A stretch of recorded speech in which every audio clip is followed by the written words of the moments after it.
On est parti du principe que d'épandre sur céréales, ça dilue un peu, on peut moins épandre sur maïs. Et même économiquement, c'était intéressant puisqu'on peut faire des économies sur l'azote minéral des céréales. C'est aussi le calcul que fait Clément Tessier, un éleveur qui assistait à la démonstration organisée notamment par le syndicat mixte sur le bassin versant du Couesnon. Sur ma structure, donc comme tout le monde, on a des soucis de plan d'épandage ou de valorisation des effluents d'élevage.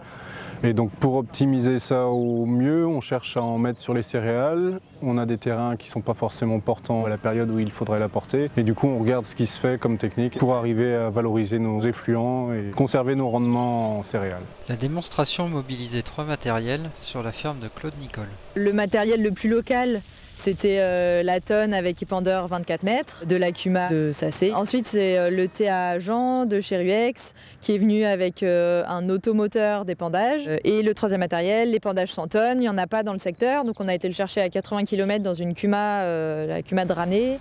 Là, on est sur un gros GAEC qui a des porcs, des vaches, des volailles. On a la chance d'avoir de la culture pas trop loin là autour de la fosse. Il a déjà fait sur céréales l'épandage de son lisier et on a fait le calcul. Ça fait, sur les 20 hectares, ça fait 900 € d'économie d'azote minéral. C'est dur de chiffrer exactement parce que c'est très dépendant des parcelles, de la distance et tout ça. Mais en gros, ça nous dégage 1 à 2 € pour un surplus d'épandage par rapport à s'il mettait tout son lisier sur le maïs. Pour faire de l'épandage sur culture, il faut proscrire entre guillemets la buse paillette, c'est plutôt du pendillard ou de l'enfouisseur. Il va y avoir un facteur limitant, ça va être le poids des engins. Qui dit poids dit tassement de sol, et donc ça c'est pas bon pour les cultures derrière quoi. Donc aujourd'hui l'épandage 100 tonnes, on limite le poids au champ, comme ce genre d'équipement, où là il n'y a que le tracteur, plus le poids du pendillard mais qui n'est pas très élevé. Après c'est une autre organisation, bon là on est pas loin de la ferme, donc le tuyau va directement pomper dans la fosse. Si les parcelles sont plus éloignées, il faut mettre une cuve tampon. Qui dit cuve tampon dit des ravitailleurs, donc là ça demande du personnel en plus. Ça fait que la corvée d'épandage devient comme une corvée d'ensilage, ça monopolise du monde. Mais je pense que c'est possible, surtout en Cuma. Après là il faudra de la manœuvre, du salarié de Cuma je pense. Sur l'automoteur, le poids est plus élevé, mais sur le type d'automoteur qu'on a vu que c'est un système avec 5 roues, on limite le tassement du sol aussi quoi. Après, vraiment, le facteur limitant sur ce genre d'automoteur, c'est le prix. Là, il faut un volume assez important pour que ça soit rentable. Malgré ces interrogations sur la logistique des chantiers ou sur les coûts du matériel, pour Clément Tessier, l'évolution des pratiques paraît incontournable. On n'a pas le choix que de valoriser nos effluents, de travailler le mieux possible.